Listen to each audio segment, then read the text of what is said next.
Hello, and welcome to this space. In this space, I share things that I'm learning from podcasts and books that I'm reading in my pursuit of everyday learning. So, in today's episode, I wanted to talk about a podcast that I listened to some days ago, and the podcast is titled "Staying Focused and Beating Distractions," and it was an interview between Neil, who is who is the author of Being Indestructible, and Ali Bidal, who is the host of Deep Dive. And in the podcast, I get to learn a lot of things about being distracted and how to handle distractions. And that's one thing that I've always wanted to be like. I always get distracted when I'm doing something, and then I don't finish it, and then I have to. I leave some things in the middle, and then I start something else.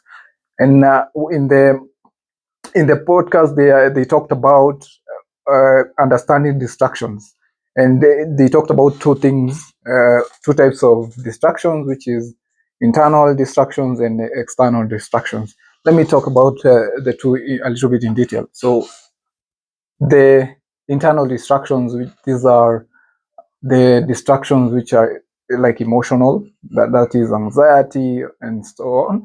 And the external distractions are when it comes to phone, physical, and the environment things, and also technology.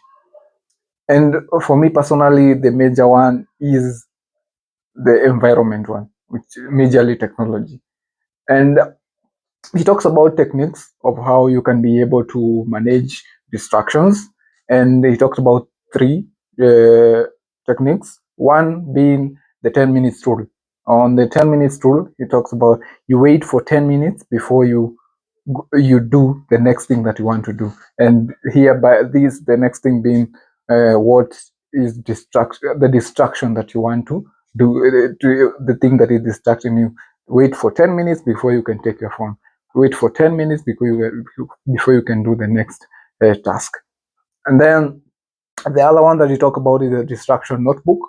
This is whereby you note down the things that you think about, that you think they are the cause of your distractions.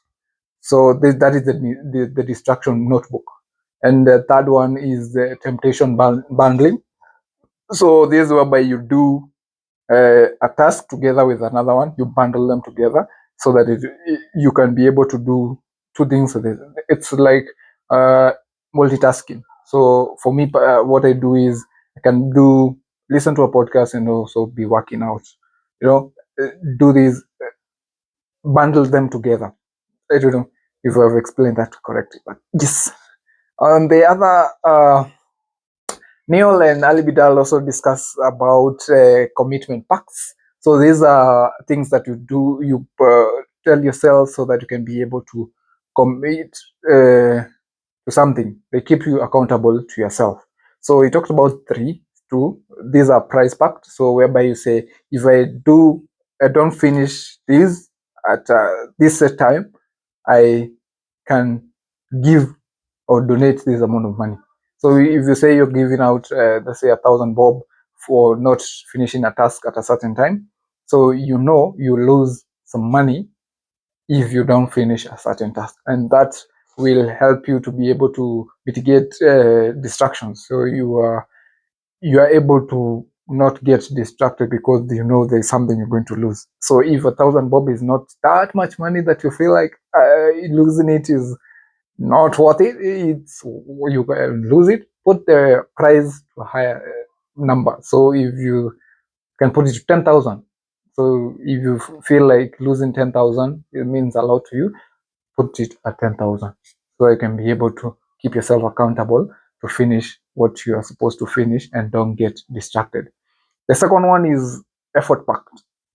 For effort packs, this is whereby if you are distracted by your phone, you put it in another room so that when you think about using your phone, you have to get up and go and get it.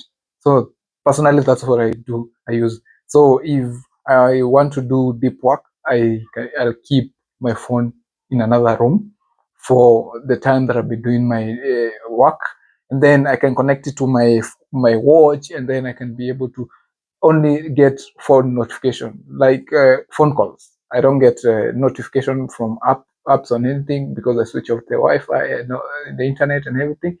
But I can only be able to get phone calls. So when a phone call notification comes in, I can receive it using my phone and my watch, and then I can have the conversation here when the phone is in my room, and that way I'm able not to get distracted by the phone, going to opening apps, games, social media, and all that.